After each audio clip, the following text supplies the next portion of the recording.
Bienvenidos a nuestra escuela para padres, la primera escuela para padres del año 2023. Somos NeuroKids, una compañía dedicada a la estimulación en idiomas a la primera infancia. Tenemos nuestro producto estrella, que es Bebé Políglota Digital, y también contamos con dos metodologías que son NeuroEnglish y Polyglot World, diseñadas para los jardines infantiles, que es estimulación en idiomas, pero para colegios o jardines en edad preescolar. Entonces, vamos a empezar con nuestro tema del día de hoy: cómo podemos fortalecer la concentración en los niños.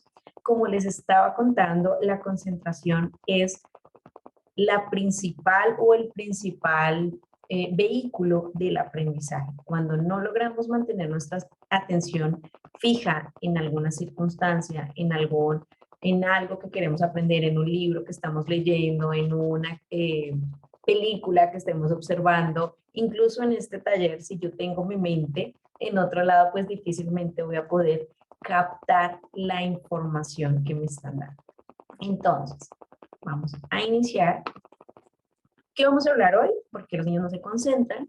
¿Qué ocurre en el cerebro del niño cuando está concentrado? ¿Qué actividades podemos realizar para fortalecer la concentración? Y cómo Bebé Políglota te va a apoyar en esta etapa para fortalecer la concentración de tu peque. Entonces, ¿por qué los niños no se concentran? Es importantísimo tener en cuenta que para que los niños se concentren, necesitan sentirse tranquilos, necesita que sus necesidades estén completamente satisfechas. Porque lo que más roba la atención en los niños es precisamente que una de sus necesidades no está satisfecha, y no solo en los niños, sino también en nosotros. Si nos conectamos a este taller o a nuestra escuela para padres y tenemos hambre, tenemos sueño, nos duele la cabeza, tenemos deseos de ir al baño, tenemos sed, pues difícilmente vamos a lograr que nuestro cerebro retenga la información porque está distraído en una necesidad insatisfecha. Entonces, estas son las principales razones por las que los niños no se concentran. Uno, que la actividad que están haciendo no es suficientemente llamativa o ya perdieron la atención. Entonces fue llamativa al principio, pero pues ya perdieron el interés y no la quieren hacer más. Entonces es muy difícil que te concentres en algo que definitivamente no quieres hacer. Dos, el exceso de estímulos. Los niños están acostumbrados a estímulos muy rápidos, pero cuando los niños, por ejemplo, se sientan en un espacio donde necesitan realizar una actividad, donde están leyendo un libro, y también está la tele prendida, y también hay música de fondo, y el perrito también está molestando allí. O sea, hay muchos estímulos en el entorno que impiden que se logre focalizar la atención. Y la concentración, pues es básicamente eso, la atención focalizada. Ahora, esos estímulos, María Montessori lo hacía muy bien en sus aulas Montessori, porque ella trataba de tener actividades muy específicas según los intereses de los niños. Entonces los niños podían llegar a encontrar instrumentos musicales, los niños podían llegar a encontrar hojas para colorear, los niños podían encontrar cosas para recortar, pero eran actividades muy focalizadas en unos espacios que no estaban llenos de estímulos visuales, que el niño se perdiera mirando todo, sino eran paredes muy blancas, con mobiliario diseñado para los niños, y obviamente eso hacía que los niños pudieran concentrarse mucho más. Tercero, las necesidades básicas no satisfechas. Como les estaba contando, es muy difícil que yo logre focalizar mi atención cuando tengo una necesidad insatisfecha. Voy a estar distraída. Si tengo hambre, ay, perdón, si tengo hambre, si tengo sueños, si tengo deseos de ir al baño, entonces voy a estar pensando en que quiero dormir, en que quiero descansar, en que no he comido, en que, bueno, todo lo que puede pasar. Exactamente lo mismo le ocurre a nuestros peques. Muchas veces cuando nosotros les ponemos a hacer alguna actividad y vemos, por ejemplo, les ponemos la clase de políglota y vemos que ellos están en otra cosa, no quieren mirar, lo primero que tenemos que escanear o hacer el checklist, es decir, tiene alguna necesidad insatisfecha. Por ejemplo, hace un tiempito, no recuerdo, sé que fue el año pasado, hicimos un live sobre los factores que influyen en el desarrollo de los niños y en el aprendizaje. Y esos factores, pues, tienen que ver con las necesidades básicas de los niños, que son cuáles. Alimentación, hidratación, alimentación saludable, hidratación, movimiento, sueño adecuado y el ambiente emocional estable. Entonces, esos 5 factores son determinantes para que un niño pueda alcanzar su potencial. Si el niño no se hidrata constantemente, una vez nuestros bebés no tengan la lactancia materna exclusiva, tenemos que incluir dentro de su dieta pequeños sorbos de agua para que su cuerpo siempre esté hidratado. ¿Por qué? Porque nuestras culturas, por lo general, y hablo de la cultura latina, por lo general está acostumbrado a beber agua cuando ya tenemos sed, cuando ya nuestra garganta está seca, cuando decimos, ay, tengo que tomar algo. Pero lo importante es no acostumbrar a nuestro cuerpo a llegar a ese límite, sino ir bebiendo pocos sorbos de agua para que el cerebro no se desconcentre en pensar que hay una necesidad sin satisfacer, que es pues la hidratación. Ahora, en nuestros niños es importante empezar a tener esos hábitos donde ellos puedan mantenerse hidratados, no esperar hasta que el cuerpo tenga un montón de sed, como si esperáramos a darles de comer cuando ya tuviesen muchísima hambre, ¿no? Nosotros tratamos de que el cuerpo permanezca nutrido, así mismo debe permanecer hidratado. El segundo es la alimentación saludable. Ya hemos hablado un montón de este tema, pero creo que siempre, obviamente porque tenemos nuevos papitos, es importante reafirmarlo. Y es precisamente el pensar en la alimentación que reciben nuestros peques, que debe ser balanceada, pero también que debe ser lo más natural posible. Tenemos una cantidad de comida industrializada para los peques que está llena de azúcar, que está muchas veces llena de grasas saturadas, y eso sobreestimula el cerebro.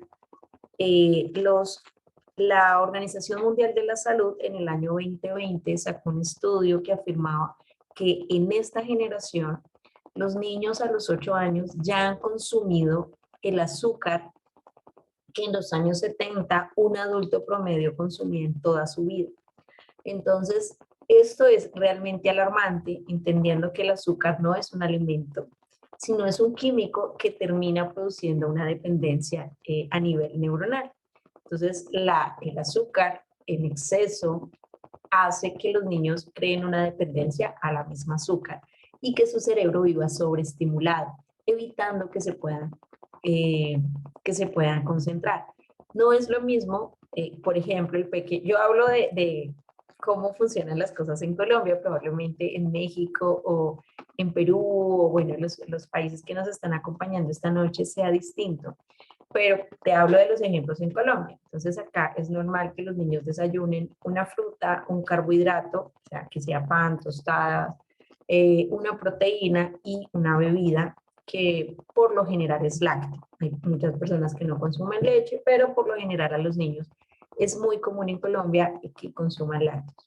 Entonces, es diferente que el niño, por ejemplo, reciba un desayuno que contenga, no sé, un banano, un huevo, una tostada y un vaso de leche, al niño que en la mañana pues le dan el cereal de todos los colores, con la leche multivitaminizada, que tiene un montón de azúcar, que su cuerpo va va a tardar mucho más en procesar y su cerebro mucho más en tratar de, digamos, como disminuir la segregación de sustancias que hacen que esté más alterado.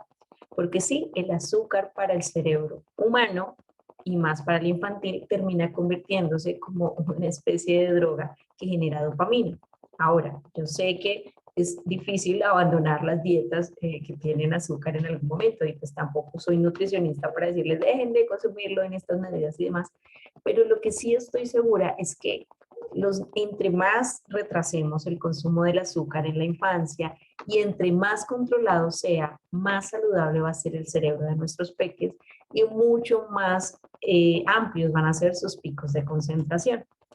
Bueno, estamos hablando primero de las necesidades básicas. Entonces,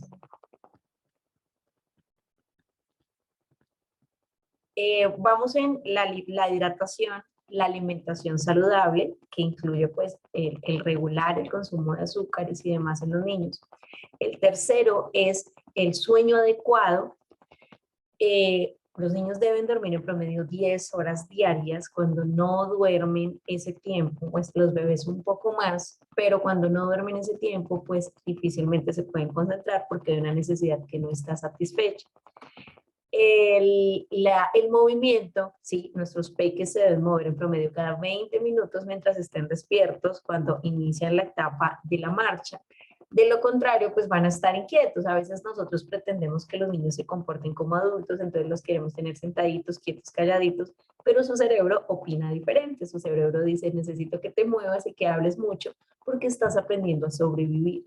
Y para eso necesitas aprender a moverte, a afinar tus movimientos finos y gruesos, a hablar mucho hasta adquirir el lenguaje. Y eso hace que vaya en contra de la infancia y tratar de mantener a los niños siempre quietos y sentados. Claro, debemos enseñar normas sociales. Los niños muchas veces, pues si vamos al pediatra, estoy hablando de peques de 2 a 3 añitos, 4, 5, pues le vamos a decir, mi amor, vamos a estar en este lugar, debemos permanecer sentaditos, yo voy a llevar este libro para colorear porque el pediatra, porque hay niños que están enfermitos, entonces no vamos a estar allí molestando o corriendo, ¿vale? Entonces vamos a estar en silencio y vamos a hablar bajito. Los preparamos para esa situación. Entendiendo que él tiene una necesidad que es el movimiento, que saliendo de allí o antes de ir allí es importante que los niños se puedan mover un poco, que puedan ir al parque, que puedan salir, que puedan caminar. Cuando estamos en casa, de pronto en estaciones como en invierno y demás, que esté haciendo mucho frío, pues hacer actividades en casa que involucren el baile, que involucren diferentes actividades que les ayuden a suplir esta necesidad, que cuando no está satisfecha, pues es exactamente igual que cuando no está satisfecho el hambre, que cuando no está satisfecho la hidratación, o sea, los niños van a estar alterados. Y por último, el ambiente emocional estable que va conectada con nuestra cuarta línea en esta diapositiva. Y es que es difícil que tú logres concentrarse cuando en casa están siempre gritando, cuando en casa están siempre discutiendo, cuando no hay seguridad, cuando papá busca el mínimo motivo para pelear con mamá, cuando mamá pelea con el abuelo, cuando todos opinan sobre la crianza del niño delante del niño, cuando se reta al niño todo el tiempo, como ¿por qué no hiciste esto? Debes hacer aquello, y todo lo que hace el niño pareciera que está mal. Eso es tensión en el ambiente.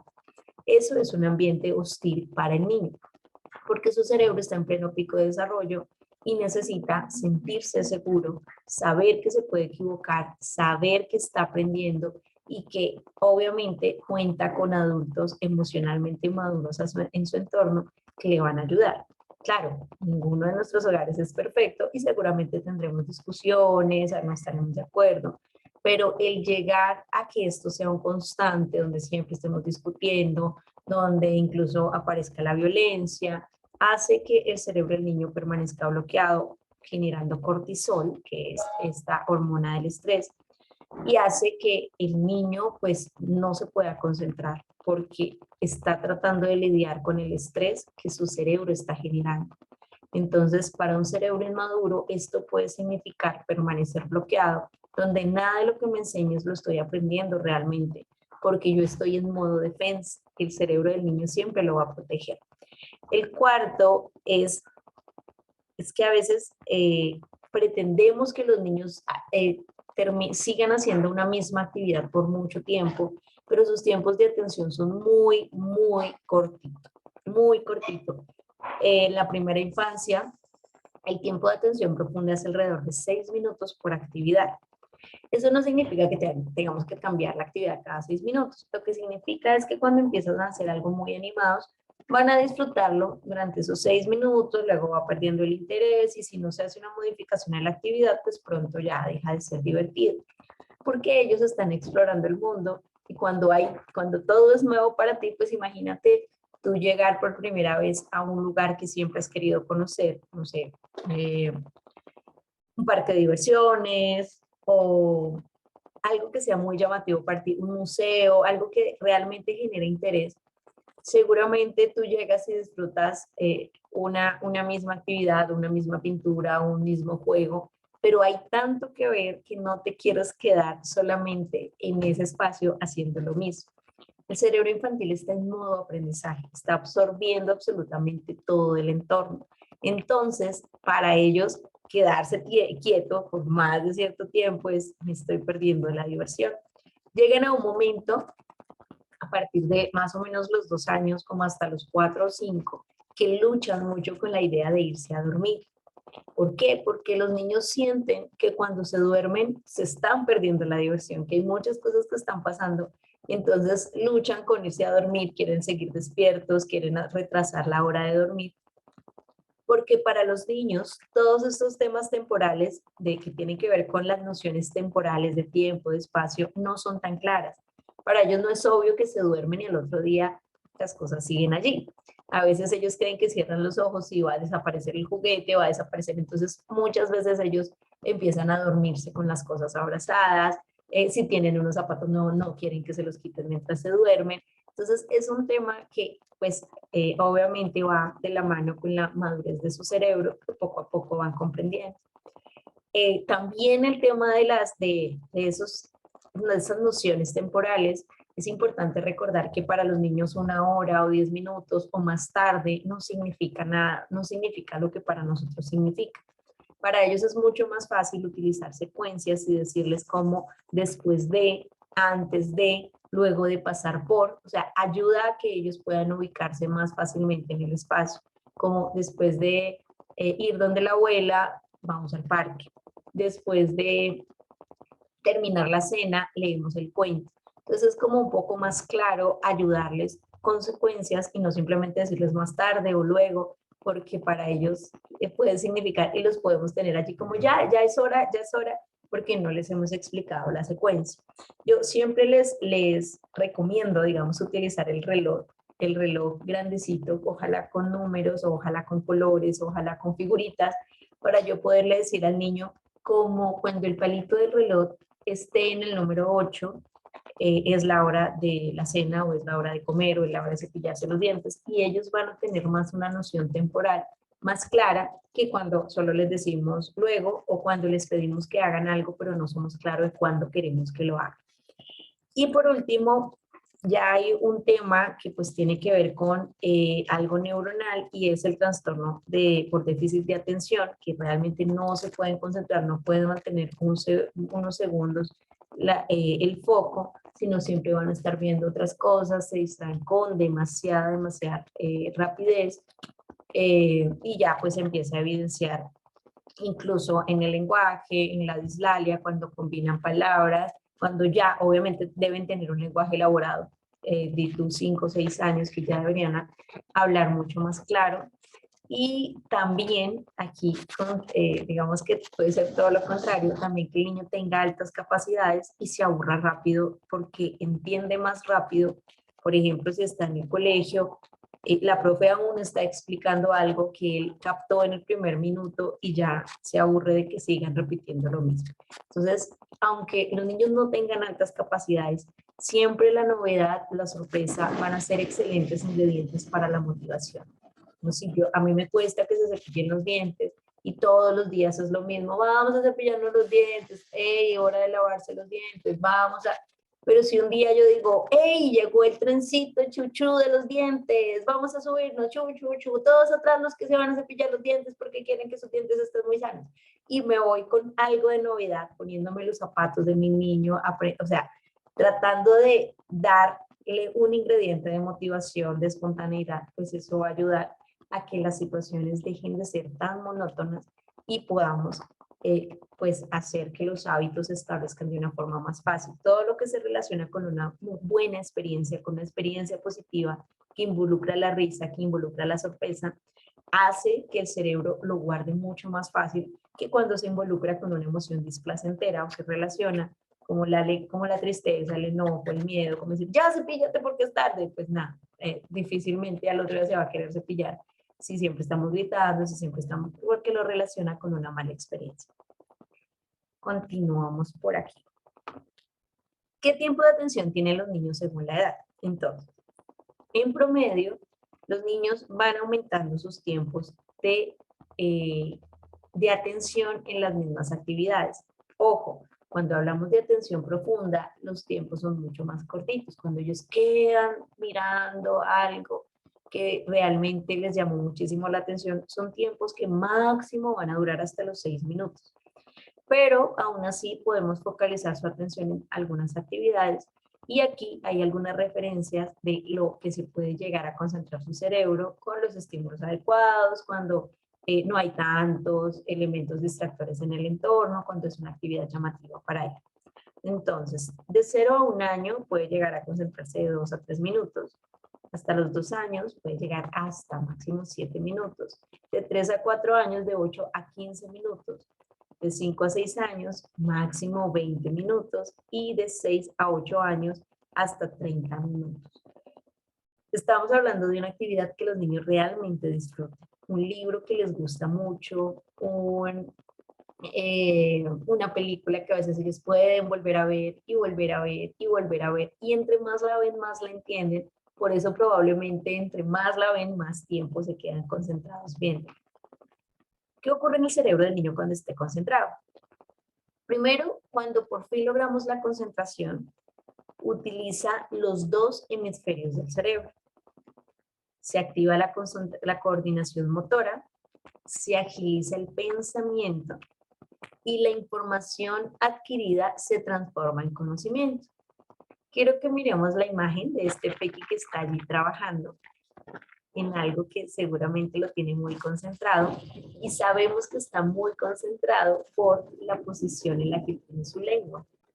Porque cuando los niños se concentran, generalmente en ciertas etapas, más o menos hasta los 3 añitos, suelen tener, o cuando están muy concentrados, sacar la lengua de forma involuntaria.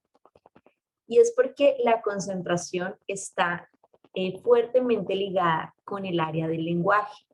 Entonces es como el poder aún no controlar que tu lengua se mueva, entonces la sacan para poder concentrarse. Este rasgo infantil, digamos que hay adultos, muy pocos adultos que aún lo pueden seguir teniendo. Entonces cuando vemos a una persona que está concentrada y necesita sacar la lengua para continuar en lo que está haciendo, es porque se trae ese rasgo infantil que probablemente pues no es que afecte o que sea inmaduro o algo así, pero sí sigue siendo un rasgo infantil que sigue relacionando la concentración con el lenguaje. Eso suele desaparecer alrededor de los 6 años, pero hay adultos que lo mantienen toda su vida. ¿Qué actividades podemos hacer para ejercitar la concentración? Aquí tenemos algunas actividades que te podemos sugerir para que los niños puedan empezar a aumentar esos tiempos de concentración. Actividades como rompecabezas, de acuerdo a su edad, pues si mi bebé solo tiene 2 años, pues buscaré un rompecabezas de máximo 4 piezas, aunque ellos rápidamente empiezan a aumentar en esos procesos de los rompecabezas de una forma increíble. Yo viví la experiencia con mi hijo, que yo empecé con rompecabezas de 2 piecitas cuando era apenas un bebé, y le empezamos a traer rompecabezas y a los 2 años, 3 años ya él armaba unos rompecabezas mucho más complejos y era increíble el tiempo que podía dedicarle a esta actividad, le encantaba. Los Legos, obviamente de un tamaño que no vayan a ser peligrosos para los niños, porque pues hay Legos de todos los tamaños, hay unos que son más como para adultos que para niños, pero siempre el que ellos puedan armar piezas, ya sea de madera o de plástico, hace que puedan ejercitar todas las áreas del cerebro que influyen en la concentración. El copiar dibujos, cuando son más grandecitos, por ejemplo, colocarles a decirles, bueno, dibuja o dibuja esta gatita, o dibuja, o sea, el que ellos tengan que ver los detalles para copiar el otro dibujo, ayuda a que ejerciten la concentración. Unir puntos para formar imágenes, claramente pues este es a partir de los 3 años.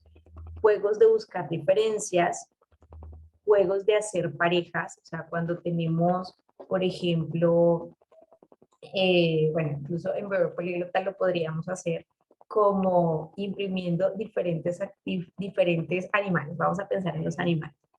Entonces, por ejemplo, imprimimos varios pares de animales, 2 vacas, 2 perros, 2 caballitos, 2 patos, bueno, de varios animales. Los pegamos en una tarjetita de cartulina, los pegamos en la pared a la altura de nuestros peques. Si son más pequeñitos, pues es importante que los podamos como plastificar o algo así. Pero lo que hacemos es que no se vea la imagen para que ellos empiecen a buscar las parejas. Entonces los pegamos en un orden diferente para que ellos puedan como, digamos, encontrar la pareja. Entonces el perro con el perro, la gallina con la gallina, la vaca con la vaca. Y eso hace que ellos tengan que mantener su concentración o deban concentrarse para recordar dónde estaba y lograr así armar las parejas. Para esta actividad nos podemos apoyar con nuestras Polyglot Cards. Mientras los niños destapan, digamos, encontró la vaca, pues aprovechamos y practicamos la vaca en los diferentes idiomas. Luego encontramos el caballo, la parejita, bueno, un par de caballo y lo escuchamos el caballo en español, en inglés, en francés y es una excelente estrategia para fortalecer la concentración que podemos hacer además con todas las categorías de la plataforma. Y los mandalas, el que coloreen mandalas, también pues ya empiezan, obviamente también hay mandalas sencillos para los niños, hasta los más complejos que hacen los adultos, pero si a los niños les gusta colorear, esto no es un hábito que todos los niños desarrollan, no a todos les gusta colorear, es importante que sigan las siguientes recomendaciones. 1, cuando los niños empiecen a colorear, trata de pasarles dibujos que sean cómodos para ellos, que ellos puedan, digamos, como rayar. Al principio solo se trata de trazos que sean cómodos para ellos, pero cuando vayan creciendo, pasémosles dibujos más pequeños que ellos puedan colorear usando primero crayolas o crayones gruesos para que su manito no tenga que hacer demasiado esfuerzo, ya que los músculos de la mano todavía son inmaduros. Y a medida que van creciendo, pues ya pueden ir pasando a lápices de colores, pues que son más delgaditos y demás. Pueden ser mandalas, pueden ser coloreables. Por allí en la plataforma de Bebé Políglota tenemos algunas imágenes de los personajes coloreables, esta pelusa. Aunque esos más que colorearlos, yo sugiero que los podamos decorar, que les podamos poner pedacitos de papel, que los podamos decorar con, no sé, la maderita que suelta el lápiz cuando le sacamos la punta. O sea, todas esas cositas que podamos hacer, algo de decoración para fortalecer la concentración, porque las manualidades ayudan a que ellos estén focalizados. Y si puedes hacerlo con los personajes de Bebé Políglota que a tu bebé le gusten, que a tu bebé le generen pues como, o pues cualquier personaje realmente que para él sea llamativo, pues muchísimo mejor. ¿Qué habilidades que fortalecen la concentración? Aquí tenemos 4 actividades que están comprobado que ayudan o trabajan las áreas del cerebro que codifican para la concentración y trabajan los 2 hemisferios del cerebro. Entonces, el primero, la música, acercar a nuestros niños a un instrumento musical desde que tienen capacidad de movimiento, o sea, que ellos son conscientes de sus movimientos de los 2, 3, 4 años, acercarlos a un instrumento musical, el solo que ellos empiecen a aprender algunas notas hace que su cerebro encuentre unos picos de concentración y de relajación que es muy saludable para su desarrollo. Entonces, incluso hay un estudio maravilloso de unos músicos de una sinfónica que les colocan muchos encefalogramas para saber cómo actúa el cerebro, cómo reacciona mientras ellos están interpretando los diferentes instrumentos. Y es increíble cómo ellos se ven muy relajados con sus violines, con sus guitarras, con los diferentes instrumentos. Y en su cerebro se ven como fuegos artificiales allí de todas las conexiones que se están generando y de toda la concentración que se está logrando. El segundo es practicar un deporte cuando notemos interés de nuestros niños por los deportes, por un deporte que le interese, no sé, el fútbol, el baloncesto, el voleibol, cualquier deporte, la natación. ayuda a que la coordinación de los movimientos en el momento de jugar, en el momento de correr mientras pateamos un balón, pararnos para lograr encestar o hacer una canasta, hace que el cerebro utilice diferentes áreas que ayudan a fortalecer la concentración.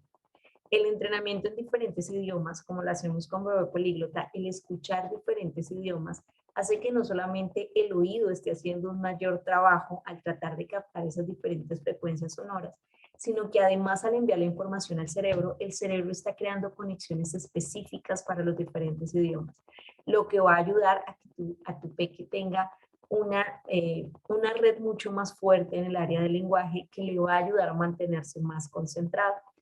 Los bits de inteligencia que utilizamos en Bebé Políglota está comprobado que fortalecen los tiempos de concentración, aumentan los tiempos de concentración. ¿Cómo puedo aprovechar o cómo puedo lograr este beneficio? Es importante tener un hábito, es importante que establezcas una rutina en la que casi en las mismas horas tú pueda ver la videoclase, ver los videos de estimulación, para que pueda, pues, obviamente, el cerebro acostumbrarse a esta nueva rutina y pueda ir ampliando cada vez sus tiempos de concentración. Al principio, cuando le empezamos a poner las clases a nuestros niños, sin importar la edad que tengan, es completamente normal que ellos solo miren 2 minutos y se vayan. Solo vean 4 minutos y ya pierdan la atención porque es algo nuevo para ellos. Pero a medida que nosotros establezcamos el hábito de una forma respetuosa, es decir, voy a respetar si mi hijo tiene sueño, hambre, si tiene deseo de ir al baño, si tiene sed, o sea, primero se satisfacen las necesidades y ahí sí vamos a la clase, pues eso va a ayudar a que pues, siempre lo relacione con algo positivo y aparte pues que se vayan aumentando esos tiempos de atención. Y el arte, que siempre va a traer increíbles beneficios para el cerebro, como es pintar, esculpir, modelar plastilina, modelar barro, modelar arcilla, todo lo que pueda hacer los niños para crear, donde tengamos que combinar los ojos y las manos, hace que se trabajen diferentes áreas del cerebro y que obviamente podamos alcanzar mayores niveles de concentración. María Montessori tenía esta frase y decía, el niño que se concentra es inmensamente feliz. Definitivamente, cuando tú te puedes concentrar en algo, quiere decir que estás con tus necesidades suplidas, que estás completamente pleno en algunos aspectos, porque en ese momento puedes darte el permiso de disfrutar algo. Y los peques cuando están disfrutando una actividad, María Montessori decía, no los interrumpan. Cuando ustedes vean que sus niños están muy concentrados coloreando, cuando ustedes estén viendo que ellos están haciendo